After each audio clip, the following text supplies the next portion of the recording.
Good evening అండి, అందరికీ నమస్కారం. నేను మీ doctor Karya Raviteja, MD general medicine, chief specialist, Konaseema care hospital, clerk office పక్కన, black bridge, doctor BR Ambedkar Konaseema district, Amalapuram. So ఈరోజు one of the most panic and emergency disease. So ఈ మన బాంబే, పూణేలో సుమారు 100 కేసుల పైన నమోదైనాయండి.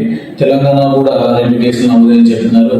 దీని పేరే విలియం బ్యారీ సిండ్రోమ్ అండి, జీబీ సిండ్రోమ్ అని పిలుస్తాం. దీని ఒక నరాల బలహీనతకు సంబంధించిన వ్యాధి అనేది. ఈ వ్యాధి వచ్చిన వాళ్ళందరూ కూడా సుమారు ఒక 2 నుంచి 4 వారాల ముందు ఈ పొట్టలో ఇన్ఫెక్షన్ కానీ లేదా పొట్ట నొప్పి కానీ అలాగే విరోచనాలు కానీ అలాగే ఎక్కువ దగ్గు ఆవేశం కూడా కంప్లైంట్ చేస్తారండి. ఈ 2 నుంచి 4 వారాల తర్వాత మెల్లగా కాళ్ళు చేతులు బరువెక్కడం, తిమ్మిరి అవ్వడం, అలాగే స్పర్శగత కోల్పోవడం, అలాగే కింద నుంచి పైకి అసెండింగ్ టైప్ ఆఫ్ పెరాలసిస్ అంటామండి.